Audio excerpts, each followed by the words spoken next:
Now, a story you'll only see on Fox 5. We're about to take you on a ride with a group of migrants who traveled to New Jersey from Texas, then took a train to New York City. That's proof that there are ways around a new executive order which places restrictions on when and how buses carrying migrants can arrive in the city. All right, here's Fox 5's Stephanie Bertini with the latest in our Migrants in America series.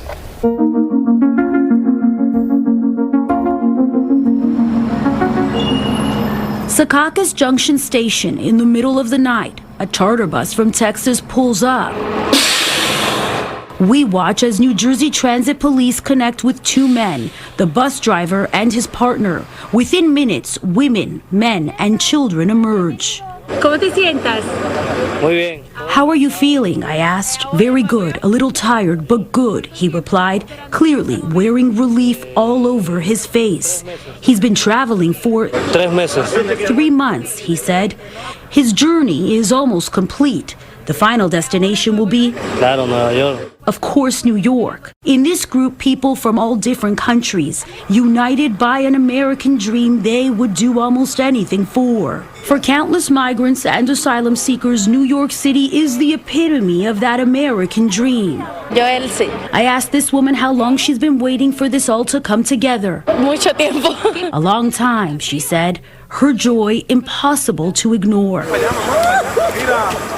Also staring us in the face, the tears that come when words are too hard to find. This young man says he drove from New York City to pick up his extended family here in New Jersey. They're all from Venezuela. I just thank God that they made it. The majority of them don't have anyone waiting to pick them up, so they walk inside the station with the few things they own. We watch as they wait for a train ticket to New York City. Sources tell Fox 5 News the tickets were purchased for them. The men who brought them from Texas wouldn't talk, but once they left, we got on that train with the migrants. Destination Penn Station. From anxious to overjoyed, they're clearly carrying a lot of emotions. This is all Por mis hijos. for my children, says this mother of 3. Que crezcan tranquilos, puedan tener. That they can grow calmly, that they can have stability, that they can study, come and go. Things that can't happen in my country. Her youngest in her arms is just 1 year old. They've been traveling for months.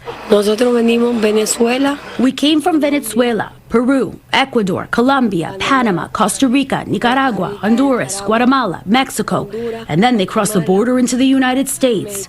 Pero hay bastante miedo. Fear, a lot of fear. When you're traveling, you're scared. The journey into the U.S. is dangerous. It's been extensively documented that countless migrants lose their lives. Más que todo con la ayuda de los familiares. Everything with the help of family and friends, because without directions, without anything, here you can't make it.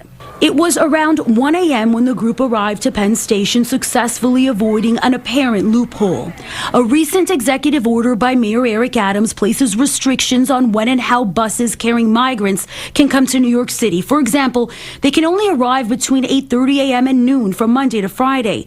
It was implemented last month after 14 buses arrived from Texas all in one night. Shortly after, officials started reporting the buses were leaving the migrants just a short train ride away at stations in New Jersey. In response, the governor of New Jersey wrote a letter asking bus companies to provide 32 hours advance notice before bringing migrants. The move clearly supportive of the executive order by Mayor Adams.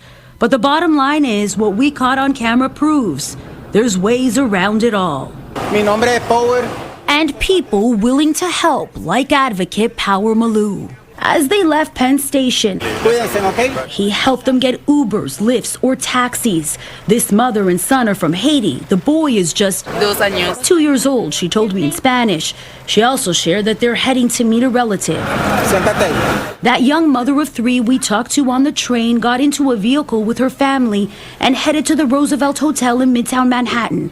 It's the official intake center for migrants and asylum seekers in New York City during this migrant crisis. It's very emotional just seeing them come here and feeling like they're here. To date, officials say more than 160,000 migrants have come to New York City since last spring.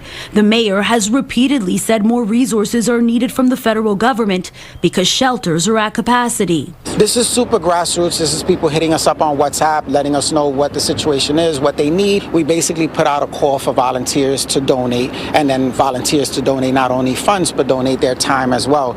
because now with this executive order, we kind of have to be all over the place trying to find the migrants because they're now scattered. Scattered, but clearly still coming to America and finding their way to New York City in large numbers.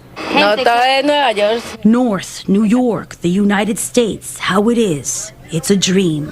Stephanie Bertini, Fox 5 News.